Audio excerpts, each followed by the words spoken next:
Sometimes the loudest sound in a person's life is the thing they refuse to say out loud. For Caleb, a single father chasing a sliver of quiet, that sound followed him up a narrow road into the Cascades, to a crooked cabin with a porch that leaned like a tired shoulder and a single east-facing window nailed shut from the inside. He told himself he'd come for the silence, for the honest ache of cold air that stings your lungs and reminds you you're still here. But the truth is this: people run to high places when the ground below them gives way. The day he levered the first board free, the nails screamed like something alive, and a thread of gold light split the dark. He should have walked away. Instead, he pulled and pried until the glass stood bare, then scrubbed decades of grime from its face. The valley unrolled below, pines stitched tight to the earth, rock ledges like ribs, and in that stitched green bowl sat the bones of another cabin. At its center, a rusted weather vane, a proud iron rooster turning lazily in the wind. Caleb's breath snagged. He knew that rooster, the hammer marks, the slightly crooked beak, because William Huxley, his father, had shaped it years ago on a farm 200 miles and an entire childhood away. How could it be here? Why would it be here? He stood very still, the silence no longer kind, and understood the thing that chases every quiet man into the mountains. Sometimes the past waits higher than you can climb, and it looks you straight in the eye. The cabin took work, the honest, bone-deep kind you feel the next morning. Caleb was a carpenter by trade. His hands had their own memory. He cleaned mouse nests from the stovepipe, scrubbed the floors until the boards showed their old grain, patched a roof seam that sighed when the night wind shouldered in. Sophie, his 10-year-old, was with his sister Maya for the week. He told himself he needed to make the place safe first, warmer than grief. The mountain rewarded effort with small mercies. Coffee that tasted like courage, stars so thick they made the sky feel crowded, the hush that falls just before dawn. But the sealed window itched at him. Who boards a view like that? Someone who can't bear to look, or someone who doesn't want to be seen. On the 5th morning, he set a pry bar under the first plank and worked until his forearms burned. When glass finally met cloth and the dirt smeared away, the world outside arrived all at once: pine, rock, light. And then that impossible weather vane down in the ruins, the rooster turning as if no time had passed. By the time he realized he was already moving, his boots were on, his jacket zipped, and the slope was pitching him forward through a scrim of needles and loose stone. Up close, the ruins smelled of rot and old iron. Moss tufted the sill stones like eyebrows. He touched the vane's pole, cold as a verdict, and felt his father's fingerprints in the iron. Under a collapsed wall, he found a rust-flecked metal box, its latch fused shut. He cracked it with a rock and lifted photographs that breathed out the powdery smell of old paper and winter rooms. William, young and bright-eyed, stood beside a woman with a calm, luminous face, Iris, and everything in Caleb's chest tipped toward a life he'd never been told existed. Night came on like a slow tide, and with it the habit of calling someone when your hands shake. The signal on the porch was a fragile thread, but it held long enough to tell Maya the short version: boarded window, the ruin below, the weather vane that shouldn't be here, the photographs of their father with Iris. He lived another life, he said, and the words rang hollow and true at the same time. Inside, spread beneath the hiss of a lantern, the photos made a map. William laughing on the new cabin's roof, Iris shading her eyes and smiling like the sun had picked her. In the metal box's bottom lay a brass compass, engraved in a father's hand. May you always find your way home. Then a thin leather journal, edges stiff with time. Caleb opened to March 15, 1981. We bought the land today. Iris cried when she saw the deed. Best view I've ever seen. We'll raise our family here. The entries walked, then ran, cutting beams, skinning knuckles, nailing frames. A young man measuring boards between hope and fatigue, writing about a woman who sang over stew and made a room feel finished before the trim was on. But summer turned its page and a different ink crept in. Survey stakes. Men with hard hats and papers and polite smiles that didn't reach their eyes. Cascade Mineral Corporation, copper, maybe silver. Progress with a capital P eminent domain hovered like a hawk. The journal's lines grew tight. Families split into those who sold and those who said no. Fences were cut. Wells went bad. Roads were closed for repairs that never happened. Then in December, fire. A cabin down the valley, a boy named Timothy, 8 years old.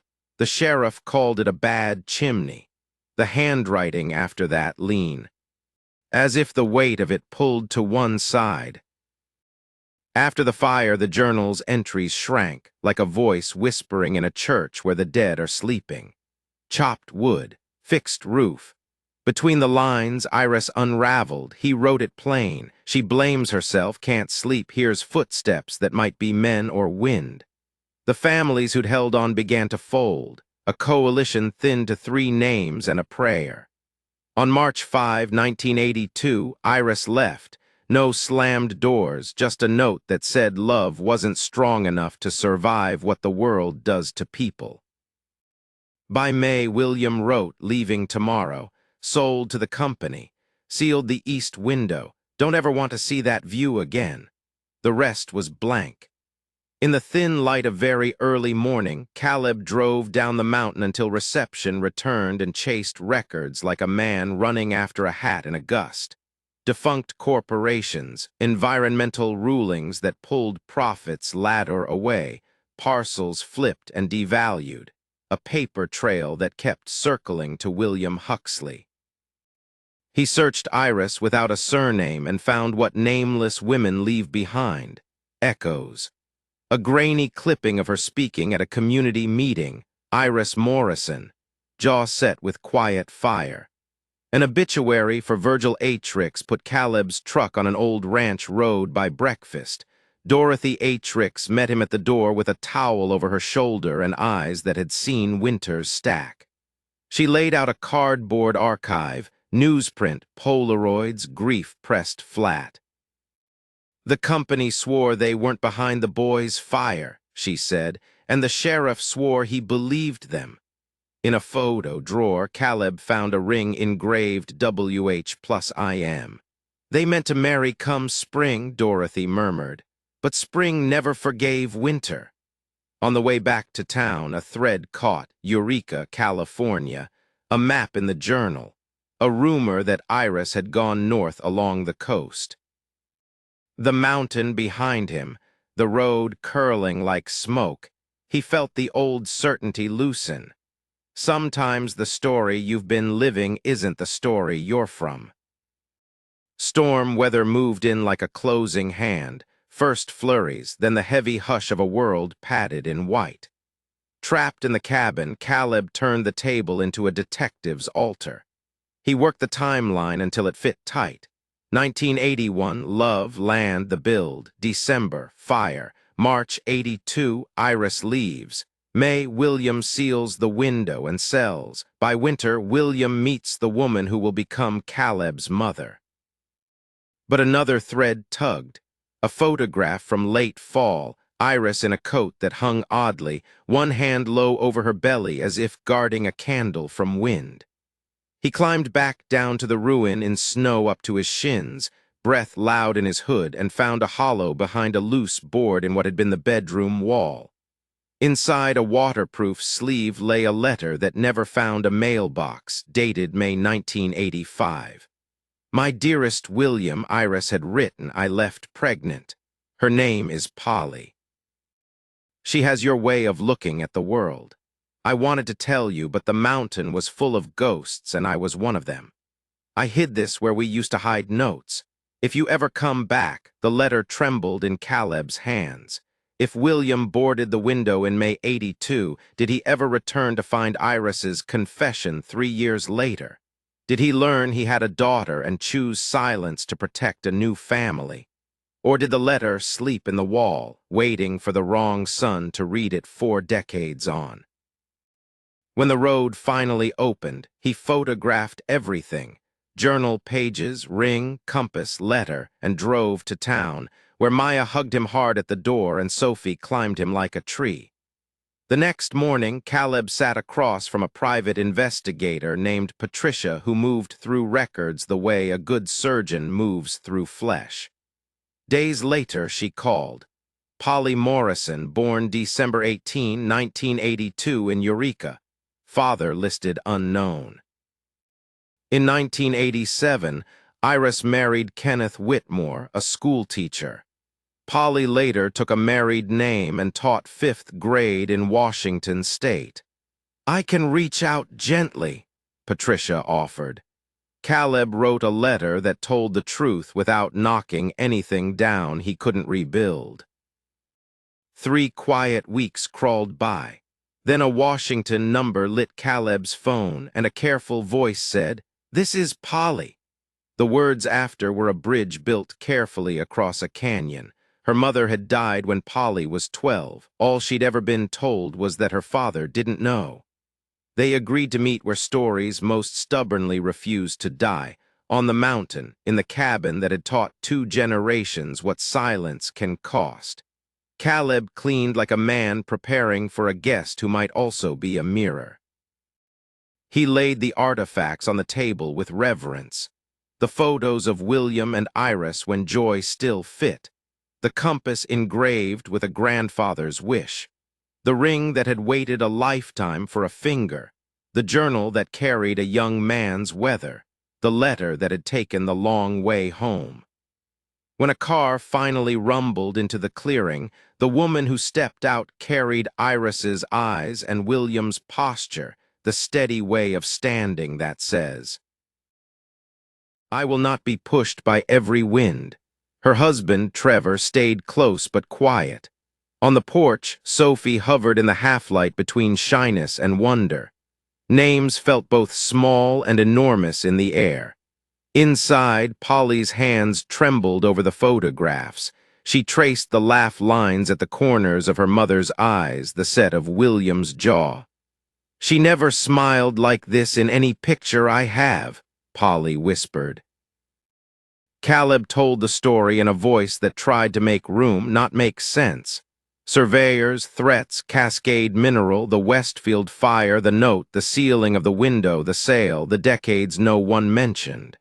When he slid Iris's letter across the table, Polly read it with a stillness that made time polite. By the last line, tears slipped free. "She waited for him to come back," she said. "Maybe he did," Caleb offered, "and chose not to open this door." The room held that possibility the way a chest holds breath. Gently, painfully, not forever. "Show me," Polly said, and the 3 of them followed a path boot-worn by grief. The weather vane rose first. The iron rooster William had lifted from one life and planted in another. Up close, you could see the hammer's argument with metal, the tiny, stubborn imperfections that made it human. Polly touched the pole and closed her eyes, and in that brief, votive silence, the mountain felt like it was listening. The ruin offered what ruins always do, the outline of what mattered. Hearthstones blackened and scattered, a door frame that refused to forget its shape, a young pine elbowing up where vows might have been spoken. Caleb placed the ring in Polly's palm. She slipped it on her thumb and squared her shoulders as if carrying both its weight and its promise. "Do you think he found the letter?" she asked. Caleb's answer was a kind of prayer. "I don't know." Polly looked up toward the cabin, then back at the boarded memory of the window in her mind. "He sealed that view like a man who needed to choose what not to see. Maybe he read it. Maybe he knew about me. Maybe he loved us enough to keep from breaking everything twice." The mountain wind tugged at their jackets and seemed to nod. Caleb handed Polly a leather-bound album he'd built in late nights, copies of photos, dated journal pages, property maps, the obituary that closed one story and the letter that opened another. "This is yours," he said. Family reassembled. History given back to the person who had paid its interest the longest. They climbed carefully to the cabin, each step a small agreement that the past belongs in the light. Inside, Sophie poured coffee like a ceremony, and Trevor, steady, grateful, said the only words that fit. "Thank you for finding her." Some sentences are doors. That was one. Spring arrived by degrees, not declarations. Snow loosening its grip at the edges. Water finding old paths and remembering them. Green teasing brown until brown gave in. Caleb restored the weather vane and mounted it on the cabin roof where it spun like a compass remembering north. Maya came up with a car full of just a few things, which turned out to be enough food to feed a small county, and 3 bottles of the kind of wine you open when the people at your table have been a long time coming. Polly returned with Trevor and their kids. Sophie taught her cousins the names of birds. Laughter reached the tree line and came back softer.